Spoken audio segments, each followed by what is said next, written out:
Hello dear students, today we are going to discuss some MCQs on general organic chemistry. तो बच्चों, आज हमें general organic chemistry के कुछ MCQs डिस्कस करने हैं, जिसमें से पहला MCQ है the correct statement regarding electrophile is. तो जैसे कि हमें पता है इलेक्ट्रोफाइल जो होते हैं वो इलेक्ट्रॉन डिफिशिएंट होते हैं, उन पे पॉजिटिव चार्ज होता है और वो इलेक्ट्रॉन पेयर एक्सेप्टर होते हैं। वो न्यूक्लियोफाइल से इलेक्ट्रॉन एक्सेप्ट करते हैं और बॉन्ड फॉर्म करते हैं। तो करेक्ट ऑप्शन होगा आपका यहाँ पे option C is correct. Electrophiles are generally neutral or positive species and can form bond by accepting a pair of electrons from a nucleophile. Okay. Now second MCQ, homologous series of alkanols have general formula. तो जो alcohols होते हैं यानी अल्केनॉल्स होते हैं उनका जो general formula होता है वो सेम टू सेम अल्केन जैसा होता है, सिर्फ उसमें एडिशनल एक ऑक्सीजन एटम होता है। तो करेक्ट ऑप्शन होगा यहाँ पे आपका option number D CnH2n+2O। Okay, तो आप कोई भी एग्जांपल लेके दे सकते हो। मिथेनॉल का अगर आप एग्जांपल लेते हो तो आपको पता चलेगा उसका फार्मूला होता है CH4O, यानी सेम टू सेम अल्केन जैसा ही उसका फार्मूला है CnH2n+2 और उसमें एडिशनल सिर्फ एक ऑक्सीजन एटम होता है। तो यहाँ पे आपका करेक्ट ऑप्शन होगा option D CnH2n+2O। Okay, now question number 3 students, which of the following statement is not correct for nucleophile. Okay, तो इसमें से कौन सा स्टेटमेंट गलत है न्यूक्लियोफाइल के लिए वो हमें ढूंढना है। First option, nucleophile is Lewis acid. हमें पता है बच्चों न्यूक्लियोफाइल जो होते हैं वो लुईस बेस होते हैं, बिकॉज वो जो उन पे लोन पेयर इलेक्ट्रॉन्स होते हैं वो डोनेट करते हैं, इस वजह से वो लुईस बेसिस होते हैं। तो फर्स्ट ऑप्शन ही यहाँ पे करेक्ट होगा, बाकी ऑप्शन देखने की आपको ज़रूरत ही नहीं है। ओके, फिर भी हम नेक्स्ट ऑप्शन देख लेते हैं एक बार। Ammonia is nucleophile. Ammonia nucleophile होता है क्योंकि वो लोन पेयर इलेक्ट्रॉन डोनेट करता है नाइट्रोजन के ऊपर के। Okay, option C, nucleophiles attacks on low electron density sites, यानी जहाँ पे इलेक्ट्रॉन डेंसिटी कम होगी उस पर न्यूक्लियोफाइल्स अटैक करता है। स्टेटमेंट करेक्ट है। Okay, option D, nucleophiles are not electron seeking, उनको इलेक्ट्रॉन की ज़रूरत होती ही नहीं है। ओके, तो ये स्टेटमेंट भी करेक्ट है, they are not electron seeking. So correct option is option A, nucleophile is Lewis acid. Okay, question number 4, which of the following shows tautomerism. दिए हुए स्ट्रक्चरों में से कौन से कंपाउंड टॉटोमर्स फॉर्म करते हैं वो हमें चेक करना है बच्चों। तो देखिए यहाँ पे जो स्ट्रक्चर नंबर 1 है उसमें अल्फा पोजीशन पे हाइड्रोजन अवेलेबल है, यानी जो कार्बोनिल कार्बन है उसके एडजेसेंट दोनों कार्बन पे हाइड्रोजन अवेलेबल है, तो वो टॉटोमर फॉर्म करेगा। सेकंड ऑप्शन में भी 2 हाइड्रोजन अवेलेबल है, 2 अल्फा कार्बन है उस पर दोनों पे भी हाइड्रोजन अवेलेबल है, और थर्ड ऑप्शन में भी 1 अल्फा हाइड्रोजन अवेलेबल है। ओके, तो यहाँ पे जो करेक्ट ऑप्शन होगा आपका वो होगा ऑप्शन नंबर ए, all 1, 2, 3 structures shows tautomerism. Okay, तो तीनों भी कंपाउंड क्या करेंगे यहाँ पे टॉटोमर्स फॉर्म करेंगे। Now next question students, hyper conjugation occurs in. तो यहाँ पे 3 स्ट्रक्चर दिए हुए हैं, इनमें से किस में हाइपर कॉन्जुगेशन होगा वो हमें चूज़ करना है। तो देखो बच्चों, जो फर्स्ट और सेकंड स्ट्रक्चर हमें दिया हुआ है उसमें अल्फा हाइड्रोजन अवेलेबल नहीं है, यानी वैकेंट पी ऑर्बिटल के साथ ओवरलैपिंग के लिए हमें वहाँ पे सिग्मा इलेक्ट्रॉन अवेलेबल नहीं है, उसकी वजह से उनमें हाइपर कॉन्जुगेशन नहीं होगा। ऑप्शन 3 जो है, यानी जो थर्ड स्ट्रक्चर है जिसमें कि अल्फा हाइड्रोजन अवेलेबल है, तो वो उसमें हाइपर कॉन्जुगेशन हमें देखने को मिलेगा। तो option D, only structure number 3 shows hyper conjugation. Okay, तो अब यहाँ पे आपका करेक्ट ऑप्शन होगा option number D, only 3। Now question number 6, the IUPAC name of following compound is. हमें जो कंपाउंड दिया हुआ है उसमें हमें लॉन्गेस्ट चेन रूल यूज़ करना है, और जो पॉलीफंक्शनल कंपाउंड्स होते हैं उनमें जो प्रायोरिटी ऑर्डर हमें पता है प्रिंसिपल ग्रुप चूज़ करने की वो हमें पता होनी चाहिए। तो according to lowest number rule हम फॉर्माइल ग्रुप से नंबरिंग स्टार्ट करेंगे। टोटल 6 कार्बन है इसमें, जिसमें कि आपका सेकंड पोजीशन पे मिथिल ग्रुप है, थर्ड पोजीशन पे कीटोन सब्सटीट्यूएंट है। तो उसका करेक्ट ऑप्शन होगा option number A, 3 keto 2 methyl hex 4 enal. आपका जो प्रिंसिपल ग्रुप है उसका सफिक्स लगेगा Al, और जो सब्सटीट्यूएंट है उनको हम अल्फ़ाबेटिकली मेंशन करेंगे, 3 keto 2 methyl hex 4 enal. Okay, now question number 7, the hybridisation of first and second carbon respectively in following. हमें स्ट्रक्चर दिया हुआ है नीचे बच्चों, जिसमें कि हमें फर्स्ट और सेकंड कार्बन का जो हाइब्रिडाइजेशन है वो सिलेक्ट करना है। तो देखिए जो फर्स्ट कार्बन है वो है सिंगल बॉन्डेड कार्बन, दोनों बाजू से सिंगल बॉन्ड है उसमें, तो उसका हाइब्रिडाइजेशन होगा sp3। और जो सेकंड कार्बन है उसका हाइब्रिडाइजेशन होगा sp2 क्योंकि वो डबल बॉन्डेड है। So correct option is option number C, sp3 and sp2। जो फर्स्ट कार्बन है वो sp3 हाइब्रिडाइज है और जो सेकंड कार्बन है वो डबल बॉन्डेड है यानी वो sp2 हाइब्रिडाइज है। Okay, now next question, the UPC name of following compound is. हमें जो कंपाउंड दिया हुआ है बच्चों जिसमें कार्बोक्सिल ग्रुप है टर्मिनल पोजीशन पे, तो उससे कार्बन से ही हमें नंबरिंग को स्टार्ट करना होगा, कार्बोनिल ग्रुप से ही। तो टोटल नंबर ऑफ कार्बन आते हैं इसमें 6 लॉन्गेस्ट चेन में, और 6 कार्बन है यानी उसका नाम होगा हेक्सानोइक एसिड। अभी जो सब्सटीट्यूएंट है वो प्रेजेंट है आपके सेकंड पोजीशन पे और फोर्थ पोजीशन पे मिथिल ग्रुप से, यानी उसका नाम आएगा फिर dimethyl hexanoic acid. So correct option is option D, dimethyl hexanoic acid. Next question students, which of the following free radical is most stable. तो हमें कुछ अलीसाइक्लिक कंपाउंड दिए हुए हैं जिसमें से हमें जो मोर स्टेबल फ्री रेडिकल होगा, अलीसाइक्लिक फ्री रेडिकल होगा, वो चूज़ करना है। तो फ्री रेडिकल की स्टेबिलिटी ऑर्डर हमें पता है, tertiary free radical is more stable. So option B is correct because in option B the free radical is tertiary. Okay, जो टर्शरी कार्बन पे हमने सिंगल इलेक्ट्रॉन रखा हुआ है, तो वो टर्शरी जो फ्री रेडिकल होगा यहाँ पे, टर्शरी कार्बन फ्री रेडिकल, वो ज़्यादा स्टेबल होगा। So option B is correct option. Okay, और बाकी के बच्चों जो स्ट्रक्चर्स है जिसमें ए ऑप्शन जो है वो प्राइमरी है और बाकी के सी डी ई जो है वो सेकेंडरी फ्री रेडिकल से। ओके, तो ऑप्शन बी करेक्ट होगा आपका बिकॉज उसमें टर्शरी कार्बन पे सिंगल इलेक्ट्रॉन है यानी टर्शरी फ्री रेडिकल प्रेजेंट है। Okay, next question students, methyl propene and butane exhibit. तो 2-मिथिल प्रोपिन यानी आइसोब्यूटिलीन और ब्यूटेन कौन से टाइप के आइसोमेरिज्म एग्जिबिट करते। तो बच्चों 2-मिथिल प्रोपिन जो है वो ब्रांच आइसोमर है और ब्यूटेन जो है वो स्ट्रेट चेन आइसोमर है ब्यूटेन का। ओके, तो यहाँ पे कार्बन स्केलेटन डिफरेंट है दोनों अल्किन में, दोनों का मॉलिक्यूलर फार्मूला सेम है C4H8, बट जो कार्बन स्केलेटन है, कार्बन चेन जो है वो उसमें डिफरेंस है, एक स्ट्रेट चेन अल्किन है और एक ब्रांच चेन अल्किन है, जिसकी वजह से ये जो दोनों कंपाउंड हो गए वो दोनों चेन आइसोमर्स हो गए। So correct option is option A, they show chain isomerism. Okay, methyl propene and butane exhibits chain isomerism because 2-methyl propene is branch chain isomer and butene is straight chain isomer. So correct option is option A, chain isomerism. Okay, now next question students, the isobutyl group is, हमें जो 3 option दिए हुए हैं बच्चों, structure B C and D, जिसमें से जो first structure है वो है टर्शरी ब्यूटिल ग्रुप का, जो सेकंड स्ट्रक्चर है वो है आइसोब्यूटिल ग्रुप का, और जो थर्ड ऑप्शन है डी स्ट्रक्चर है वो है सेकेंडरी ब्यूटिल ग्रुप का। तो आप हमेशा सेकेंडरी ब्यूटिल और आइसोब्यूटिल में कंफ्यूज होते हैं, तो आपको पता होना चाहिए कि जिस ब्यूटिल ग्रुप में आइसोप्रोपिल ग्रुप अटैच हो टर्मिनल पोजीशन पे, उसको हम आइसोब्यूटिल ग्रुप बोलते हैं। तो उसकी वजह से आपका करेक्ट ऑप्शन होगा ऑप्शन सी। ओके, तो ऑप्शन सी आपका करेक्ट होगा, जिसमें कि आपका isopropyl group left hand side पे है, तो उसको हम बोलेंगे isobutyl group. Now next question, which of the following exerts negative inductive effect and positive resonance effect, यानी कौन सा ग्रुप जो है वो -I और +R इफेक्ट एग्जर्ट करता है।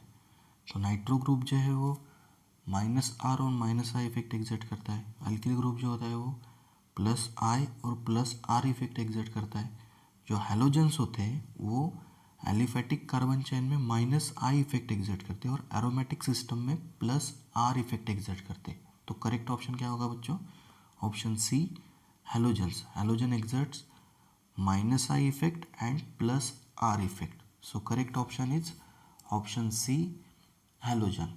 Okay students, now next question students, which of the following is not electrophilic in nature. तो दिए हुए 4 ऑप्शन में से जो AlCl3 और BF3 है वो लुईस एसिड से, यानी उनमें से जो सेंट्रल एटम है उसका ऑक्टेट इनकम्प्लीट होता है, तो वो इलेक्ट्रॉन डिफिशिएंट होते हैं, तो वो इलेक्ट्रोफाइल सी है। नाइट्रो ग्रुप भी इलेक्ट्रॉन डिफिशिएंट होता है, तो वो भी इलेक्ट्रोफिलिक ही है। ऑप्शन ए में हमें दिया हुआ है अमोनिया अमोनिया इलेक्ट्रॉन रिच होता है, नाइट्रोजन पे लोन पेयर इलेक्ट्रॉन्स प्रेजेंट होते हैं। तो यहाँ पे करेक्ट ऑप्शन होगा स्टूडेंट्स आपका option A ammonia, because ammonia acts as nucleophile, it has extra lone pair electrons on nitrogen, so it behaves as nucleophile. Now question number 14 students, malic acid and fumaric acid shows different properties because these malic acids and fumaric acids are geometrical isomers. They have different arrangement of atoms or groups in three-dimensional space. Okay, they show cis trans isomerism. जो malic acid और fumaric acid है उनको हमने IUPAC name दिए हुए थे but 2 ene dioic acid, 1,4 dioic acid होते हैं वो, यानी उसके टर्मिनल कार्बन पे कार्बोक्सिल ग्रुप होता है, उनको हम बोलते हैं cis but 2 ene 1,4 dioic acid और trans but 2 ene 1,4 dioic acid. तो दोनों क्या होते हैं स्टूडेंट्स, वो ज्योमेट्रिकल आइसोमर्स होते हैं, इसकी वजह से वो उनकी प्रॉपर्टीज़ क्या होती है, डिफरेंट होती है। उनकी जो पोजीशन होती है ग्रुप्स की थ्री डायमेंशनल स्पेस में वो डिफरेंट होती है। सेम साइड में सेम ग्रुप होता है उसको हम बोलते हैं सिस आइसोमर, और अगर अपोजिट डायरेक्शन में सेम ग्रुप हो तो उसको हम बोलते हैं trans isomer. Okay, so correct option is option C.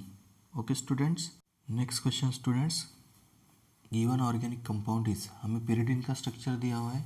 Pyridine का मॉलिक्यूलर फार्मूला होता है C5H5N। ये हेटेरो एरोमेटिक कंपाउंड है। जिस भी एरोमेटिक कंपाउंड में हेटेरो एटम्स प्रेजेंट होते हैं like nitrogen, oxygen, sulphur, phosphorus, उनको हम हेटेरो एरोमेटिक कंपाउंड बोलते हैं। तो यहाँ पे करेक्ट ऑप्शन कौन सा होगा स्टूडेंट्स आपका, option number D, hetero aromatic compounds. This pyridine is hetero aromatic compounds. Okay students, now next question students, the hybridisation of positively charge carbon is, positively charge carbon यानी carbocation. तो जो carbocation होता है उसमें एक vacant P orbital होता है। Okay, तो उसका हाइब्रिडाइजेशन हमने देखा था sp2 हाइब्रिडाइजेशन। जो कार्बोकैटायन होता है वो sp2 हाइब्रिडाइज होता है, इसकी वजह से यहाँ पे करेक्ट ऑप्शन होगा आपका option A sp2 hybridization. Okay students, now next question students, given organic compound is, हमें एक कंपाउंड दिया हुआ है जिसमें कि 2 साइनाइड ग्रुप है टर्मिनल पोजीशन पे और बीच में 2 कार्बन है, तो total number of carbon atom है आपके 4। तो ये ब्यूटेन नाइट्राइल है, तो जिसके 1 और 4 पोजीशन पे नाइट्राइल ग्रुप अटैच है, तो उसका करेक्ट ऑप्शन होगा option A butane 1,4 dinitrile. 2 nitrile group है, इसकी वजह से हमने उसको प्रीफिक्स लगाया dinitrile. Okay, next question students, the decreasing order of stability of carbocation is.